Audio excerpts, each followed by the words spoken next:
Okay, right, let's get moving. So, hey, sit Dutch. Right. Good. Okay, so what we did last time was we focused on sort of some really basic mechanics of back stance. And really talked about that idea of sort of, how you use your weight and weight distribution to push one leg back, one leg forward. The idea of, as you step forward, of course, when your body weight actually shifts, right, to when it explodes out. So it's it's an exercise in controlling body weight, right? So to summarize it up, if I remember rightly, is that as you move sort of, if you're in back stance, right, just classically standing, as you shift forward, of course, your body weight shifts a long way and then just simply opens, right, to the next stance. Likewise, if you're moving back, it's a short squeeze and then really using that sort of later front leg to really make the drive in, right? And so it's that idea of transferring weight from a bent leg to from a bent leg to a straight leg and a straight leg to a bent leg, and when you apply that push, right? So if you're sort of thinking that way. And then the other part as well is even when you have the straight leg, how do you, besides not only having that squeeze, how do you use the weight of that leg almost like a pendulum to swing through to make the movement sort of more smooth, right? And so that happens whether or not you're here. I can adjust and use the drive of this leg to push. There's the pendulum that I want, right? And being able to use that sort of action, right, to smooth the weight out.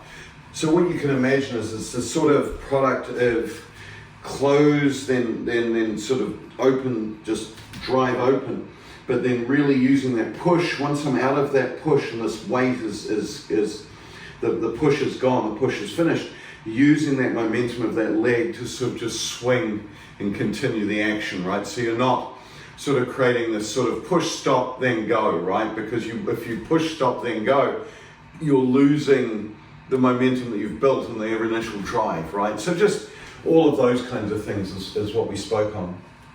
So and then of course we spoke about the back leg, right? And how that connects in, turns. It's the tightness of the ankle and the bend of the knee that create that wall, right, in the back stance, which gives it its functionality.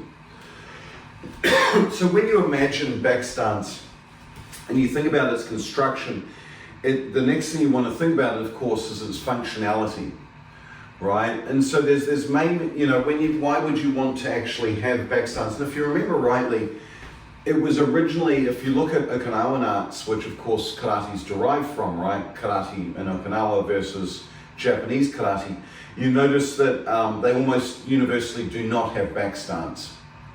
Okay, and what they do is they use neck-washi dachi instead. Right, so for example, if you look at hand nidan in an Okinawan version, you'll always see it as this sort of, just drop in, squeeze in, making this sort of connection. So back stance is something that was invented by Geiko Funakoshi, right, back sort of in the day. And so why would you use it? So when we think about it in terms of functionality, let's just put it on sort of its piece, right? And so why have stances? They change your distance relative to another person. Okay, that's their key thing without having to move your feet so much. So the first piece that you want to think about in terms of back stance is this idea of just simply shifting back and stopping, right? The idea of being able to get your body weight back into position, so shifting, making that big step back, getting your body weight centered back, okay, and getting away from a certain opponent, but then also being able to stop. So when you look at the original functionality of something like back stance, it was this idea, back stance when it was neck-washi dachi, when it was cat stance, was this idea of shifting and being able to get your body weight out of the way. So let's just do that just straight off, just sort of, and this is nothing that you haven't done before, but we're just going to drive back on a 45-degree angle, making back stance, knife hand block, and just feeling that weight just sink and sit back, and just being at one with that sort of, that global sort of drop and shift, that drop and shift that's really sort of typical of that. So let's try, ready? We're going to start right side and left side. We're just going to go through 10 using this to warm up. Each, good, and back. Other side, knee, and back. Sun, and back. Shi, go, rock, Shich. Hutch. Cute. Jew. Good. And so as you go, it should feel like this sort of sweep, this general glide, and then a definite stop. Not just through the arms, right, but then feeling that echoed into the back foot, right, and into that connection. So you can think about that as its first sort of role, right? As it's this idea, this ability, almost like you're stepping back and pushing with that back leg to get you a long way back very quickly. Second role of the stance, right, in the way it's constructed. And again, you can see every single piece starting to come into play as to why it's constructed, as to what its use is. The second way that can be really important is, and you can think about this as hand nidan. Hand nidan, oh my goodness, I'm standing here freaking out. The idea here, of course, is that when you look at the stance, it's like shock, horror. Someone's coming in, they're swinging in with a hook punch, whatever, and you just simply drop in, right? That sort of idea. And so the idea here is that unlike hand shodan, where it's very much a drive into the opponent, this particular idea is simply dropping in place to here, right? So they're right on top of you. You haven't got time. Think of the original kata sitting here. It's just here. It's a direct, this action and a drop of the body is a direct anagram of someone swinging in, you just duck, right? That sort of idea. And so what's happened is we've stylized that out into a slightly longer stance. So why do that? Well, by putting the front foot out, you can position it into a place where it's advantageous, right? You can hook around the back of the leg, right, to be able to then throw, right? So you can imagine hand nidan, for example, would be here. If they're coming in, their leg comes here, it's sitting right here, 1, 2, and then from here I can simply throw them over the leg, right? That sort of idea, okay? So what we can think about secondly is the idea when you're stepping forward, the fact that your body weight doesn't shift very far forward can be used and be incredibly useful. So this time what we're going to do is we're just going to stay on the spot. You're going to go out on a 45 here. You're going to rotate. You can either rotate on the heel if you don't want to shift your body weight forward at all, or alternatively you can shift on the ball of the foot, right, to shift it forward a little bit. It depends how you want to use your body's momentum, right? And what we're just going to do is just standing here and just making kokuts. 1, 2, just that kind of feeling. And in this case, the feeling is not that big shift backwards, but rather that drop straight down. Does that make sense?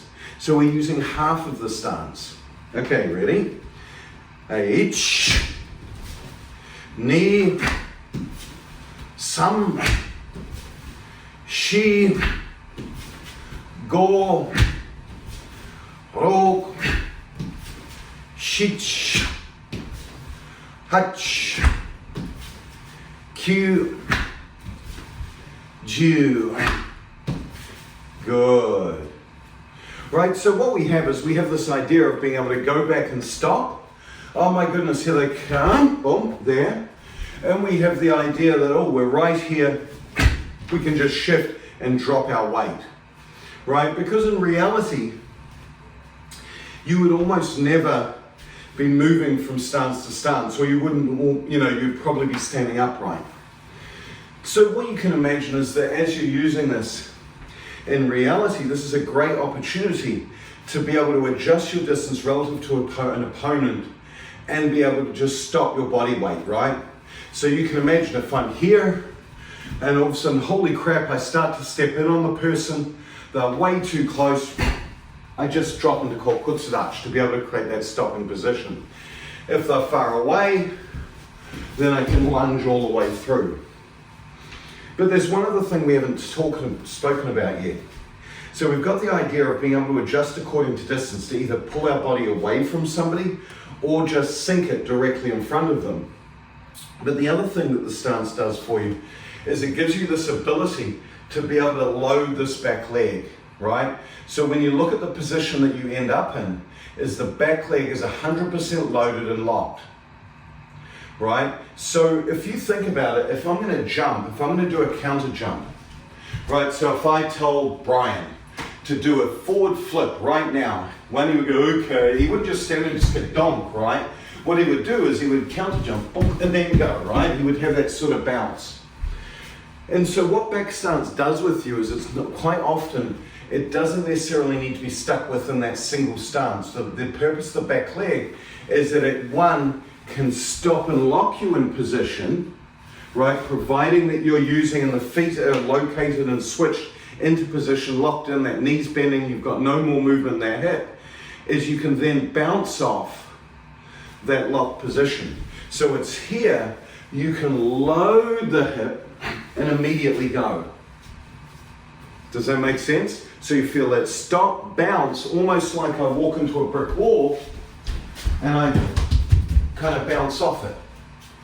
That's the same feeling here. So what I can do is I can lock back and immediately go with my body weight. Does that make sense? So this is the feeling that I want now, is that feeling of locking back, hit the end point of the stance, and then immediately bounce out of it and go into Zenklitz. Does that make sense? Or into Uezuki, or to whatever, right?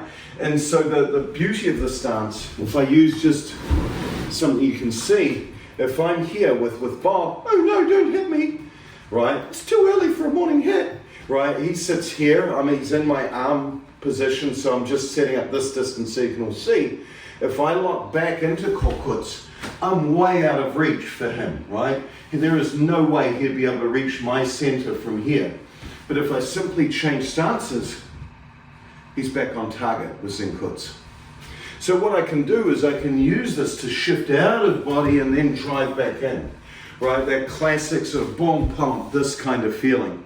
And you see it in boxers all the time, right? They'll be here, boom, boom, boom. They'll shift their weight back to load and then drive. And that's exactly the purpose that back stance gives you in a much bigger sense, right? And remember, stances are not real life, right? Remember, they're extremes to teach your body how to move. And so what you can feel here is that feeling of lockedness, that loading of the hip, the loading of the knee to be able to explode straight out.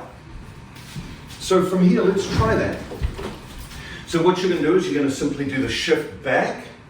You're going to lock into Kokutsu, and then from there, either Gyakusuki, Uezuki, don't care which, but try and make it to here. Feel that lock, pump of the knee and the hip, and then fire straight off from there. Does that make sense? Okay, ready? Nice and relaxed. Hey, each, 1, 2, and just feel that bomb straight up. Knee, 1, 2. Good. And so what it should feel is it shouldn't feel like this sort of, oh, here I go back, now I've got to sort of drive forward. It shouldn't feel soft. It should feel here, and it stops. And as soon as you feel that stop, bounce off it. So the things that you've got to watch, number one, that your back foot isn't going backwards.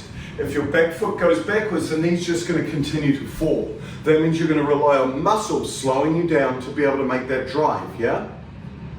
Does that make sense? Right, remember here, if I'm making the stance directly this way, my back foot, the edge of my back foot must be along that line, not in the center of it, not out this way, because the knee will just keep bending. Here, the ankle braces and stops the movement of the knee, yeah? Number two is that you've got to make sure that the other break point, which is the hip, that you don't step back into stance and stick your bum out. Because if your bum goes while the knee stops, the rest of this will continue to drop. You've got to make sure that your hip is tucked and then stops and braces against that position. Does that make sense? Those two things are required, right? You've got to have the correct body posture. Otherwise, the wall is flimsy. Does that make sense? So, hip tucked, back foot turned, and then allow the knee will stop bending all on its own. It's magic that way, right? And as soon as you feel that stop, then push, just bounce off it. Does that make sense? So then don't make it this kind of feeling. It's don't go, that. Okay, let's try a few more. Ready? 1, then 2, 1, then 2. Ich, ni, some, shi, Go. Rock. Good. Okay, so stopping there. So something that's important as well, that of course I forgot to mention, is the Zen Kutztouch. Which leg am I really using here? Am I settling in and locking into the stance? Not really. The back stance is transitory, right? So my front leg, it doesn't really matter. Once I've done the push of the front leg into my back leg to make the stance, do I need to worry that it's absolutely perfect here in this shape? Not really. What I'm concerned with is this back hip construction. I'm using this half of the stance here to push. So when I go quick, it ends up not being this sort of, but rather this dynamic action of, pop, see how this foot's all almost tucked in. And then I just push. So in some ways I could do it. I don't recommend this because you need the weight. It loads the hip hip and knee a little too heavily. So don't do this. I'll do it. I can do it. I'm strong enough to do it. But don't have the feeling of, I could do it almost. See, I never even place the foot. You don't need to. You see what I mean? You just simply load your hip accordingly, and then you can make the drive straight out. Does that make sense? But that's the feeling, yeah? Okay, try a few more. Again, if you feel good in the knees and hips, don't even put the foot down. Right, you don't actually need to. Okay, ready? Ich, ni, sam, shi, go, rok, shich, hach, Q. Good. Chu. Good. How you mean? Right? And so you can see that, right? And again, what I encourage you to do with this kind of a drill is notice how little I'm talking about the arms. Notice how everything's in the legs and the construction of the stance. Right? That's the key. And you can immediately feel, oh, wait a minute. If my weight just simply goes back on 50-50, there's still room in this leg. It's going to be here. I can't push. It's got to be that heavy sinking into the hip, right? To be able to allow that nice dynamic spring that you want. You've got to have the feeling of boom, it just hits those tendons and stops moving and pushes. And it's quite a hard stop, right? It's allowing that to happen. The equivalent that I could talk about in the shoulders would be, you know, when you do tiki shodan? Right, and you're here, you make that rotation up, and if you've got your finger, your hand towards you, right, that stop in the shoulder, that's exactly the same position, right? So you can actually use that in tiki shodan. If you rotate your hand outwards, there's no stop in the shoulder. Notice your shoulder can just move. If you rotate here, it stops across the frontal delt.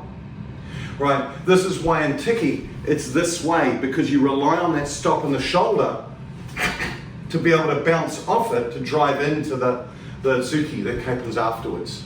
Does that make sense? That's exactly analogous to what we're doing here with our legs. Well, that makes sense?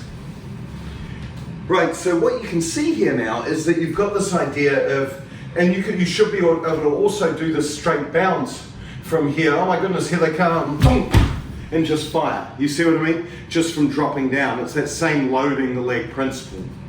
Does that make sense? So what you've got is you've got three major functions, right? The idea of being able to get back and make distance. The idea of being able to drop because they're super close to you, right? And then the idea of using that back leg load to be able to drive out. Does that make sense? That's the functionality of Kutztouch. That's why we have it. Does that make sense? It serves usually one of the, I've learned to never talk in absolutes. Usually, it's used for one of those three functions. Does that make sense? Holy crap, they're right on top of me. Duck, I want to stay inside. Holy crap, they're really coming in. I need to create the distance, but then I also want the ability to be able to spring straight back in. Likewise here, I drop. Here, I can easily drop back in. You see what I mean? It's that idea, that loading of the back leg, saving it, right? And having it there ready to go is so critical. And you think about that in kumite. Gotcha, Chuck. You think about that in kumite. Sometimes you see it not necessarily out in this position, but sometimes even just loading here, where the feet are forward. Does that make sense? And you can feel that same loading. Once you understand what this feels like, you can turn it to here. Just turn your foot all the way around. It's the same load. And this is actually a better position, right? You've got to remember it was about teaching people how to move. Nikawashidach already has that. But if you have them short and feet together, they lose the idea of that shifting back. They lose the stability initially. And so by having you go outward, it forces the hips slightly forward, which gives you better stability. You can push on someone's hip and kokutsuna quite strong, right? But if you have them in free sparring, you say, oh, do it in Nikawashidach, they're going to be overrun. Instead of being here and just turning in, here I'm not. You see what I mean? Because my hip center is actually first, just a little bit forward and just enough to keep the weight from me being overrun. Right, Chuck, yeah, sorry. Since in view of the three categories you gave us, how should we think about the series of three shitoke in kata, like in Heian-Nidan? Yeah. So I think that's a great question. So, you know, the way that I always imagine it, so the first place you see it, and if you look at it, if I just change it to the first place that you really see a series of shitukes, right, and almost, well, even if we go to Heian-Nidan or Heian-Shodan, right, the first place you see it, of course, in kata is here. And if you look in the, if we take Heian-Shodan as an example, the first time that you see that rotation, if you look at the way the kata is constructed and the whole thesis of Heian-Shodan in my mind is like, they're coming in, they're far away, I'm going to attack them, right? I'm not going to just sit here, so I'm going to either block and just smash down, bam, right? Or they're further away and I'm just blocking and then striking with either oiziki or yakusuki, right? We talked about that a while ago. Once you hit here, what's happened is you no longer have the amount of room to be able to drive in and make that zenkut. So what the hell do you do, right? They're further on top of you and they weren't freaked out by your massive, awesome karateness, right? So how do you deal with that?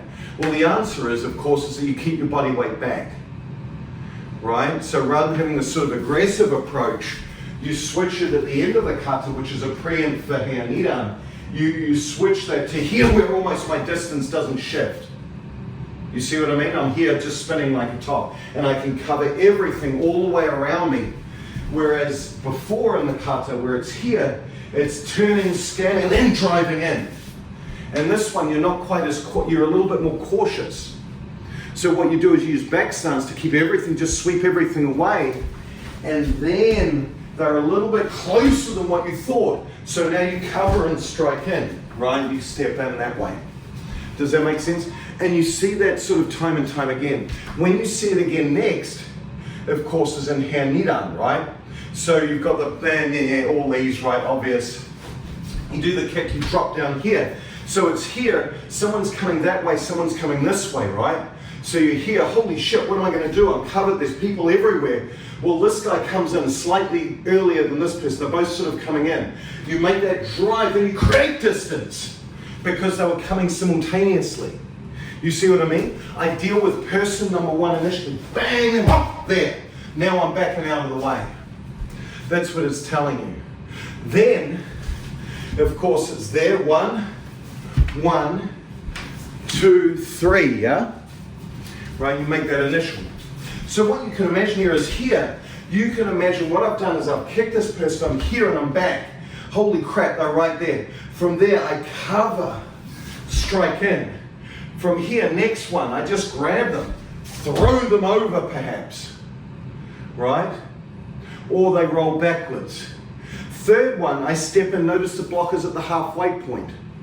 And then I finally work on driving my body weight into the opponent. You see what I mean? So what it's covering is it's covering three different options. One, driving backwards and being cautious, which is a standard thesis of stance to create distance. Second one, oh my God, they're right on top of me, so I'm either gonna step in and they're at that distance. So it's talking about decreasing distances, right? Because remember, each element in the kata it depends which role you take. Either they're acting as a string of movements, or each individual movement teaches you something. Each one of the shutos is different.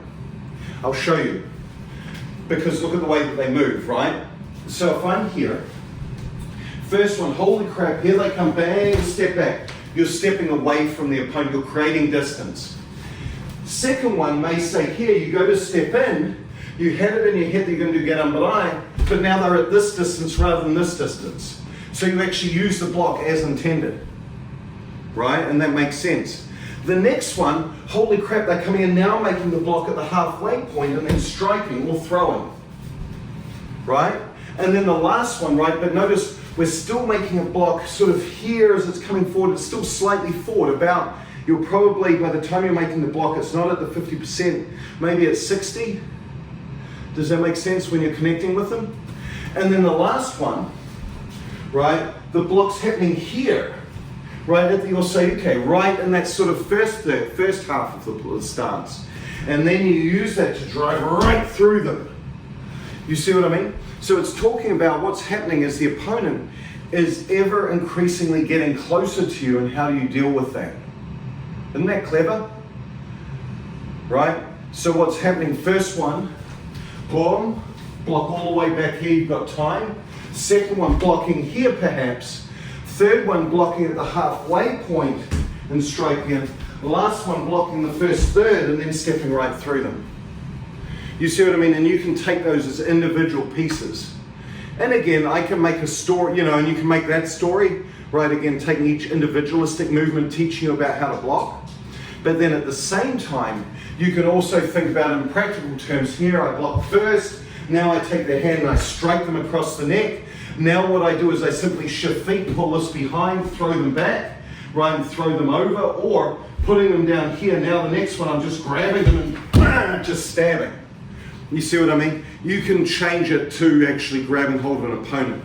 You've got to remember, because it's back stance, my body weight is essentially not shifting. Here I've just hit, whoa, now I can shift and hit. You know what I mean? And I haven't just shifted, you know what I mean? And even though it's a step, you just use the keeping back. You see, make a shift. Oh, now shift. You know, that's the kata kind of. You know what I mean? Does that help? So this is how you can reinterpret those, yeah? So, and yeah, you always forget there's a lot in those initial kata, you know what I mean? That they're telling you. And remember, here Nidan is all about keeping that body weight back, being able to control that body weight relative to your opponent, but yet unload it when it's necessary. Do you know what I mean? And when you look, even that line going back, here, holy crap, the reason you use this, my body weight hasn't shifted forward at all, right? Then I kick, then I punch into Zenkutsu, now I shift, this remains, but all the rest of it's back and loaded now. I've increased my distance to my opponent, my weight-bearing legs move backwards. Bang, bang, now sweep it through. You can see the drive into Zenkutsu at the end. You see what I mean? It's all about how you're controlling that piece by piece. Okay, one last drill. So let's, from here, and I'm just going to make this up as I go. So again, keeping in mind how you shift your body weight, right? And if you notice, that's the thing that's come up again and again and again. That's the point of stances, right? So from here, just stepping forward, Kokutsu Shutuke, ich. Now step forward, ni. Now step back, san. Now from here, follow your elbow, shi. Follow your back elbow round. That's it. Good. Now from here, step back, follow your elbow, go. Good. Everyone okay? Good. So now from here, back foot, come back this time, then shift it forward. No. So from here, follow your back elbow round, turn, and shift in. Good. Now from here, It's going to come round, this is going to be long. Turn, shift. So it's just here, follow this elbow. Round and back. Good. Okay, let's leave it at those. That's probably enough for you. But but what I'm doing is I'm controlling my body weight. You see what I mean? Controlling my center. So let's go through that again, right? So the thing is, as you're doing the turns, be really aware of when it's important to push off one leg or the other. Remember, we talked about it at the beginning. Or at last class, we sort of talked about this idea of, okay, I'm here, I step, now there's the drive of the leg. As I go back here, now there's the drive of the leg, right? It happens normally sometime in between. But now when you get into the turns, into the rotation, as I'm here, there's the drive. Now I just continue it, but I control my body weight. Now when I go back, it's the opposite. There's the drive. You see what I mean? So I'm using the drive of my leg at the appropriate time. And because you've got a spin in there, it doesn't let you stick your bum out. Because if you stick your bum out, you're going to go off balance. You see what I mean? And then you can only make that drive to the explosion out into the stunts at the appropriate time, because otherwise you'll end up shooting off one way or the other. Does that make sense? So that's what I want you to pay attention to here. Okay, so let's try that again. I'll do it backwards facing, I'll do it this way, so it might be easier because the footwork's a little complex, right, as it goes. It's actually, all it is we step forward, step back, just keep this foot here, rotate, bang. Now from here, just unwind it. And then the next one, right, was this idea of being, how was I doing it? I would come back, turn, replace feet, and then the last one, of course, is this idea of being here and rotating, just coming up and in. And we'll sort through it, trust me, we'll get there. And then we're actually on the other side, so then we can go again. Right, so from your forward with your left foot, I'll come right forward. Forward with your left edge, boom. Now from here, I didn't give myself enough room. Right, now from here, step forward, knee, step back, sun. Good, now follow your elbow, you're going to move backwards. You're going to change feet. So follow this elbow back. We're going to go this way. Turn, step, switch. Good. Now we're going to just unwind that. So now in, turn, switch. Good. Now from here, our next one is we're going to go, which way was it? Thanks, buddy. From here now, what we're going to do is we're going to make the big turn here and then all the way back. That's different from what I did before. That's okay. Now from here, you're going to just step forward, 1 and 2. Let's just keep it at that. 2 and then step forward.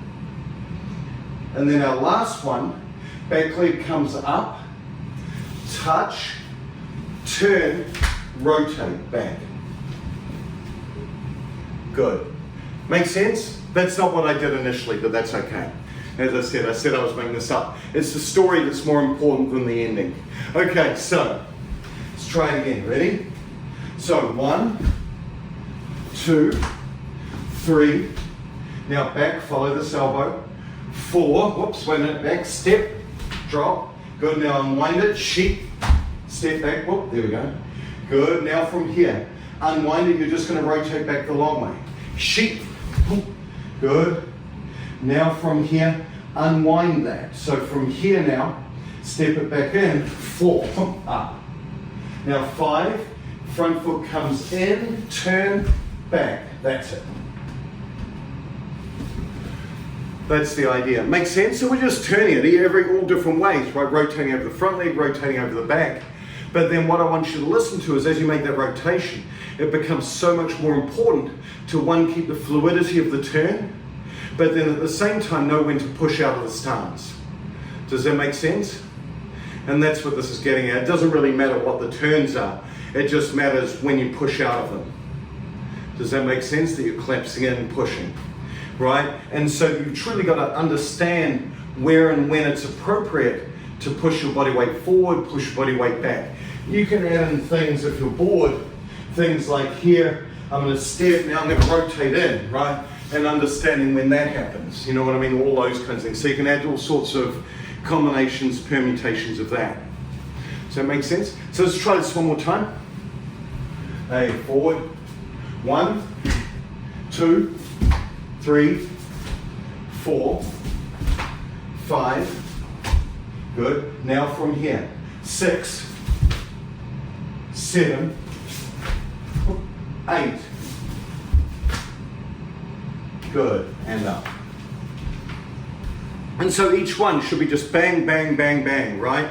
There should be no hopping around after you land. There should be no, you know, all of that. And so you'll see some very, very good people on the interweb, right, who'll be there and they step back and call quits and they hop. It should be just drop, sink, done, right? And no matter how you're stepping into the stance, even if it's here, roll, it should just lock. It should just stop. Does that make sense? That's really important. Okay, one more time and then we'll finish there for today. I've got to get meetings. That's all I do now. Okay, ready? Hey, ich, ni, sam, shi, go. Good. From here, rok. Sorry, when my son just popped something and it just destroyed my brain. Rok, shich, hach. There, and I know I tricked and did it on the other side for you all to see who was paying attention. That makes sense? Everyone good? One more time, let's go through both sides. Left leg forward. Ich, ni, sam, shi, go, rok, shich, hach. Boom, there. And again, being sort of strict with yourself, how do the stances connect? As my back foot out, like for example, I caught my back foot slightly out in that last big turn, so I corrected it before I stood up. You know what I mean? Having that kind of thing that you naturally do is really important. Don't just stand something like, this is the best stance in the world. Correct it. You know what I mean? Every time. Right? Otherwise you're wasting your time. Every single one of them should have that loading feeling in the hip, right? Because that's what that push was for. You know what I mean? Or that drop was for, was to load the hip to be able to drive again, right? So other versions of this that you can do are of course things like we're here, boom, pam, there, 1. Right, now I do the next. 1, 2, 3. Now back, 4, 5, 6. Right, now from here. 7, 8, 9. You see what I mean? And you can just add in that push to ensure that the hip's there and loaded as well. Okay? So you can play with that. Right, so this is sort of a crash course on back stance. Why it's useful, how to do it, and how to move with it, right? And if you notice, it's really all about just how you're controlling that body weight, how you're controlling it when you push, and when you push off the bent leg to go to straight and vice versa, right? Understanding where that is and where those places are, right? If you look at one of the last ones we did, it was here, and then it's, so wait a minute, Swanson's making a step up, now rotate, and then back, right? Which is a harder one to do, right? Because you've got to be able to control where and when. There's 2 shifts, a push here, the rotation, and then the push back. Right, that you're trying to control. And so when you control both of them, and how do you control both of them? You see what I mean? As you move. And that's important, right? Just to be able to get that body feel, to be able to understand and do that. Okay? Okay, hey, scratch.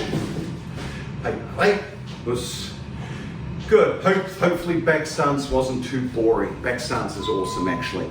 Okay, take care, everyone. Be good.